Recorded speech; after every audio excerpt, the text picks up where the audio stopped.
기록하고 있습니다. 특별히 본문의 1절의 말씀은 매우 독특합니다. 두로왕 히람이 다윗에게 사신들과 백향목과 석수와 목수를 보내서 다윗의 궁전을 건축하게 했다라고 말하는데요. 이 말씀을 잘 보면 다윗이 히람에게 먼저 시켰다는 부분이 안 나옵니다. 자, 그러니까 가만히 있는 다윗에게 히람이 먼저 사신도 보내고 재료도 보내고 사람도 보내고 그래서 다윗의 궁전을 건축하게 했다라는 것이죠. 히람은 솔로몬 때에도 그렇게 합니다. 이 다윗 이외에도 먼저 다가가서 먼저 사신을 보내고 재료 보내고 사람 보내고 하나님의 이 성전을 또 짓게도 하는 것이죠. 자, 히람은 그러니까 아주 적극적이고 능동적으로 다윗의 마음을 기쁘게 하기 위해서 일을 했다라는 것을 보여줍니다. 그만큼 다윗이 막강한 군사력과 정치력을 가지게 되었다라는 것이죠. 자, 그런데 이런 일이 있은 후에 2절의 말씀에서 다윗은 한 가지의 사실을 깨닫습니다. 그것은 바로 이렇게 잘 되는 것을 보니까 다윗은 하나님께서 자기를 왕으로 삼으시되 그의 백성 이스라엘을 위해서 나라가 높이 들리게 하기 위하여 자기를 왕으로 삼으셨다라는 것이죠.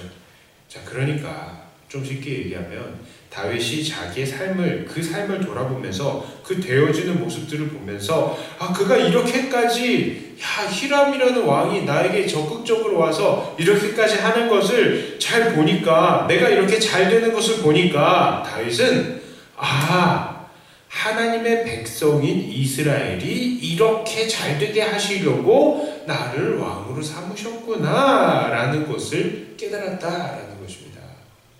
자, 우리는 이것을 보면서 이거 어떻게 받아들여야 될까요? 다윗의 이 고백을 오늘날로 생각해 본다면 이 회사가 이렇게 잘 되게 하시려고 하나님이 나를 이 회사의 사장으로 보내셨구나 이렇게 한다거나 이 교회가 이렇게 잘 되게 하시려고 하나님께서 나를 이 교회의 목사로 아니면 성도로 집사로 직분자로 세우셨구나.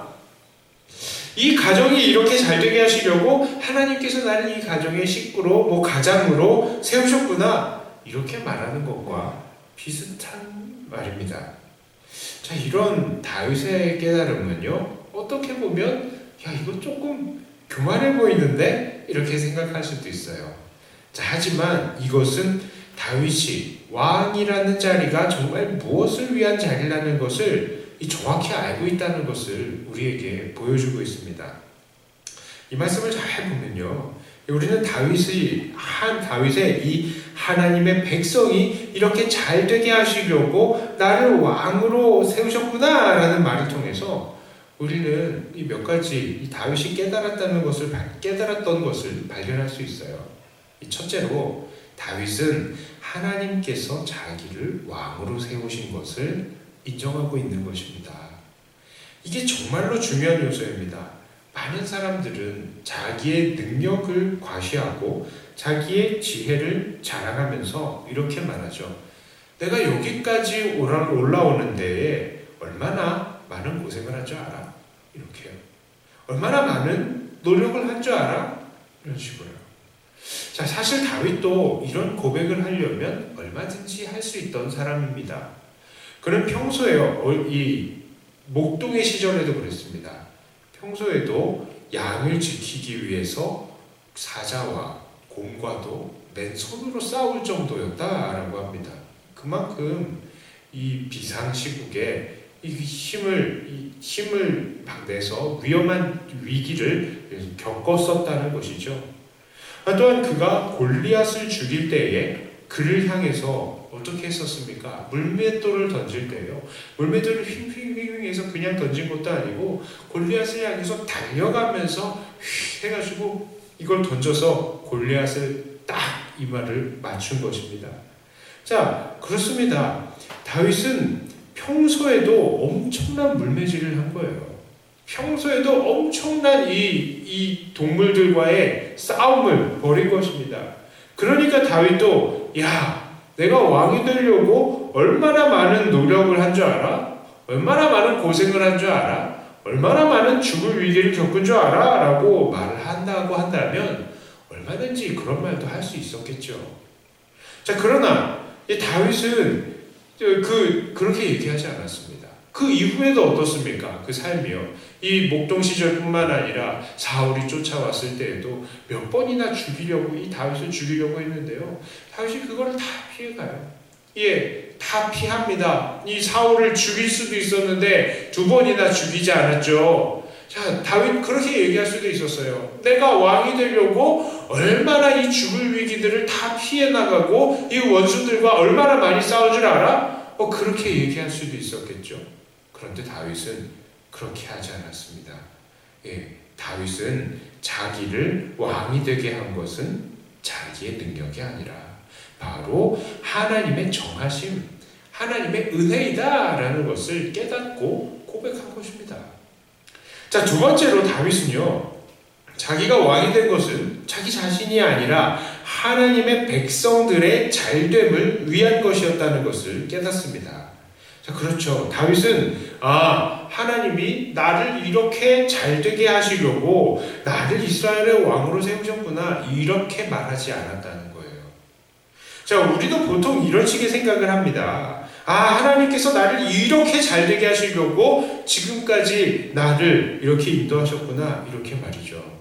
자, 그러니까 하나님의 주권을 인정하는 것 같지만, 나의 나된 것은 모두 하나님의 은혜입니다 라고 고백하는 것 같지만, 그 모든 은혜의 목표가 결국에는 나 자신의 잘됨으로 귀결되는 결과가 많더라 라는 것이죠.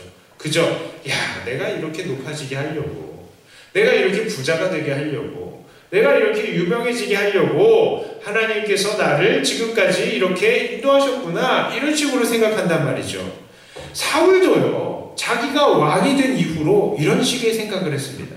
그 목표가요, 이스라엘의 백성이 아니라 그 자기 잘됨에 그 목표가 있었던 거예요. 자, 그래서 그는 하나님의 명령에 불복종해 가면서 자기의 몫을 챙겨나가고 자기의 기념비를 세웁니다. 그리고 자기보다 돋보이는 다윗을 음해하고 이 다윗을 돕는 사람들도 가차없이 죽여버립니다. 그러나 다윗은, 이 왕의 임무는 바로 이스라엘의 백성들, 즉 하나님의 백성들이 하나님 안에서 잘되고 형통하도록 하나님의 뜻대로 인도하는 것이다 라는 사실을 다윗은 정확히 알고 있었던 것입니다. 오늘 다윗의 이런 모습을 보면서 우리는 2가지의 교훈을 받습니다. 첫째로, 우리는 나의 나된 것은 하나님의 은혜라는 것을 오늘도 우리는 고백해야 합니다. 우리는 당연히 매일의 삶에서 최선을 다해서 노력을 하고 준비하면서 사는 것이 옳지만, 우리가 열심히 심고 물을 준 밭에서 자라게 하시고 꽃을 피우게 하시고 열매 맺게 하시는 것은 바로 우리 아버지 하나님의 은혜라는 사실을 우리는 잊어서는 안 되는 것입니다. 우리는 그저 할 일만 최선을 다해서 하면 돼요. 이것이 열매가, 이 싹이 나고 꽃이 피고 열매가 맺고, 이 과정이 우리 안에서 언제 일어날지 모르지만 우리는 항상 최선을 다해서 밭을 갈고 씨를 심고 물을 주는 것입니다. 그것이 우리의 일입니다. 그리고 나 되게 하시는 것이 하나님의 은혜입니다. 이 사실만 고백하면 되는 것입니다. 2번째로, 우리를 지금까지 인도하신 하나님의 목표는 바로 내 자신의 잘됨이 아니라 하나님의 백성들, 하나님의 교회가 잘 되게 하시기 위함이라는 사실을 늘 기억해야 합니다. 하나님께서는 분명히 나를 사랑하시는 분이 맞습니다. 하지만 그것보다 더 크게 우리 아버지 하나님의 관심은 하나님의 백성, 그리고 우리 교회에 있는 것입니다. 그러므로 우리는 나만의 잘됨을 위해서 우리를 희생하거나 또 하나님마저 희생시켜서는 안 되는 것입니다. 나의 잘됨을 위해서 교회를 희생시켜서는 안 되는 것이죠. 자, 이제 말씀을 정리합니다. 사랑하는 성도 여러분, 우리도 하나님께서 심어두신 우리 각각의 자리가 있을 것입니다. 특별히 이 나라의 위정자들과 높은 사람들 중에 믿는 자들이 있다면 이 원리를 좀 기억했으면 좋겠어요. 물론 이 자리에는 안 계시지만 인터넷에 올라간 거를 혹시나 누군가가 듣고 좀 전해줬으면 좋겠습니다. 얼마나 많은 신앙인의 정치인들이, 그리고 얼마나 많은 신앙인이면서도 이 높은 사람들이 하나님께서 자기들을 세우셨다는 사실을 인정하지 않고 살아가는지 몰라요. 자, 또한 얼마나 많은 높은 자들이 하나님께서 자기를 그렇게 높게 세워주신 이유를 하나님의 백성이 잘 되고 또한 교회가 잘 되게 하는 것이 아니라요. 그냥 그저 자기 자신의 잘됨으로 그 목표를 두고 살아가고 착각하고 있는지 모릅니다. 우리는 절대로 그런 삶을 살아서는 안 되죠. 하나님께서 이 높인 사람들 왜 높여주셨다고요? 하나님의 교회 잘 되게 하려고, 하나님 백성들 잘 되게 하려고요. 그런데 이 사람들이 눈치를 자꾸 보잖아요. 교회의 눈치를 보지 않고 하나님 눈치를 보지 않고요. 안 믿는 사람들의 눈치를 봐서 그래가지고 뭐 동성애 합법화시키고 교회를 오히려 핍박하려고 하는 그런 정책들을 낸다는 것은 믿는 정치가들이 행해서는 안 되는 그런 행동들입니다. 자, 오늘날 우리도 당연히 마찬가지죠. 우리는 우리가 세워진 이 자리가 바로 우리를 향한 하나님의 크신 뜻과 계획을 이루시기 위한 하나님의 은혜의 결과라는 사실을 잊어서는 안 됩니다. 자, 그러므로 우리의 모든 교만을 접어두시고 오직 하나님만 높이시기를 바랍니다. 또한 우리는 우리의 그 자리에서 나의 잘됨이 아니라 하나님의 백성들의 잘됨, 교회의 잘됨, 우리 형제 자매들의 잘됨을 정말로 목표로 하고 그것을 추구하는 삶을 살아야 되겠습니다.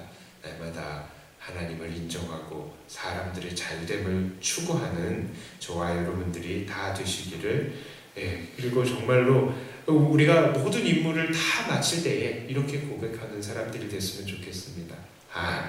하나님께서 나를, 이 백성이 이렇게 잘되게 하시려고, 이 교회가 이렇게 잘되게 하시려고 나를 이 자리에 세우셨구나. 이것을 정말로 고백할 수 있는 사람들이 됐으면 좋겠습니다. 다 함께 심기어진 자리에서 최선을 다하시며 마지막 날에 이렇게 고백하시는 저와 여러분들이 다 되시기를 주님의 이름으로 축복합니다. 기도합니다. 하나님 아버지, 하나님께서는 하나님의 나라와 또 교회 그리고 우리 형제들을 잘되게 하시려고 우리를 이 자리에 세우신 줄을 우리가 믿습니다. 이 사실을 고백하면서 우리의 삶이 늘 하나님 나라와 영광을 위해서 그리고 우리 이웃의 잘됨을 위해서 목표로 하고 그것을 위해서 최선을 다해서 달려가는 그런 삶이 되게 하여 주시옵소서. 하나님, 지금까지도 우리를 은혜 가운데 그렇게 인도하셨는데 앞으로도 우리를 그렇게 인도하여 주실 줄 믿습니다. 우리가 하나님 나라와 영광을 위해서 그렇게 살아갈 때에 나 자신의 여러 가지 필요나 또 문제들에 대해서는 염려하지 않습니다. 우리가 하나님 나라와 영광을 위해서 살아갈 때에는 하나님께서 우리에게 필요하신 모든 것들을 채워주실 줄 믿습니다. 그것을 믿는 믿음으로 오늘도 주님을 향해서 달려나가며 주의 영광을 위해서 살아가는 우리들이 되게 하여 주시옵소서. 우리 코로나의 이 문제들이 점점 더 또 산발적으로 또 좋지 않는 소식들을 많이 들려옵니다. 교회들에게도 또 성경 공부 모임에게도 또 사람들의 시선이 좋지 않은 모습들을 우리가 또 발견합니다. 하나님, 세상 사람들의 그 시선이 바뀌어지기는 어렵겠습니다만 하나님께서 우리를 또 불쌍히 여기시고 우리들이 더 조심하면서 또 믿음의 생활을 할 때에 하나님, 이제는 더 전파가 교회를 통해서 이루어지지 않게 하여 주시고 또 많은 사람들에게 우리 하나님의 그 영광이 가려지지 않도록 하나님 이 모든 상황들을 주관하여 주시옵소서. 특별히 오늘은 주일입니다. 아침부터 또 저녁까지 우리가 하나님 앞에 온전하게 영광을 돌리는 한 날이 되게 하여 주시고 우리들이 또 오늘 모일 때마다 아버지 하나님께 기쁨으로 영광을 돌리고 또 서로 사랑을 확인하는 한 날이 되게 하여 주시옵소서. 감사드리며 우리 예수님 이름으로 기도드리옵나이다. 아멘. 하늘을